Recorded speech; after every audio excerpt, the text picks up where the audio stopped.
కశ్మీర్లో సైన్యం మీద రాళ్ల దాడులు లేవు. ఏటా కోట్ల మంది పర్యాటకులతో కశ్మీర్ కలకల్లాడుతుంది. వేల కోట్ల రూపాయల ఆదాయం టూరిజం నుంచి లభిస్తుంది. యువతకి ఉపాధి లభిస్తుంది. కశ్మీర్ని ఇలా చూసి సహించలేని ఉగ్రదేశం ముష్కర మోకని ఎగద్రోలింది. పర్యాటకులు లేని కశ్మీర్, ఉపాధి లేని స్థానికులు, అసంతృప్తితో రగిలిపోయే యువత.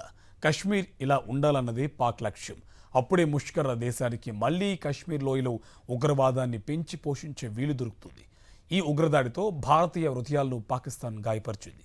కానీ కశ్మీర్లోని ప్రశాంతతని మాత్రం అది భగ్నం చేయలేకపోయింది. కానీ ఈ ముష్కర దాడితో పాకిస్తాన్ తన చావుని తానే కొని తెచ్చుకుంది.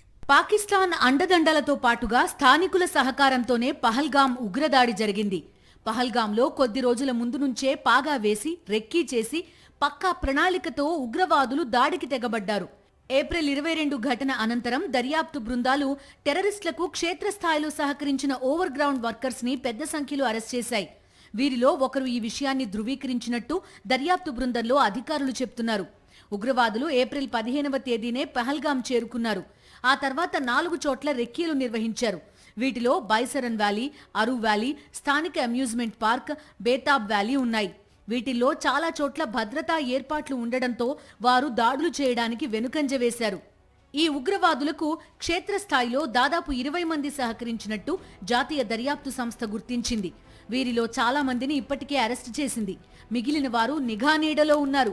ఉగ్రవాదులకు సాయం చేసిన క్షేత్రస్థాయిలోని సానుభూతి పరులే అత్యంత కీలక పాత్ర పోషించినట్టు నిఘా వర్గాలు చెప్తున్నాయి.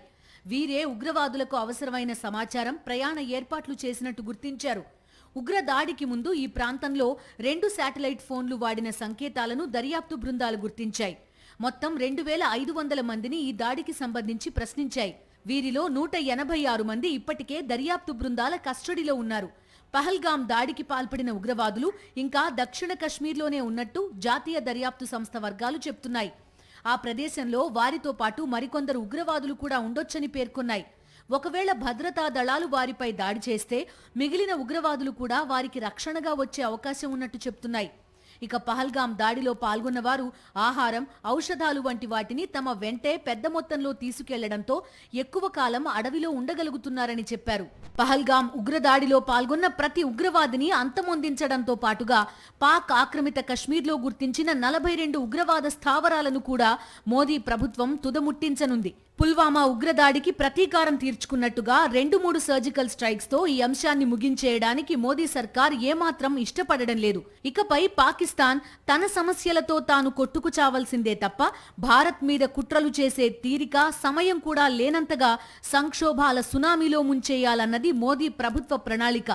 ఆ దిశగా ఒక్కో పావు కదుపుతున్న కేంద్ర ప్రభుత్వం పాకిస్తాన్కి అసలైన సర్ప్రైజ్ ఎప్పుడు ఎలా ఇస్తుందో అని దేశమంతా ఎదురు చూస్తోంది.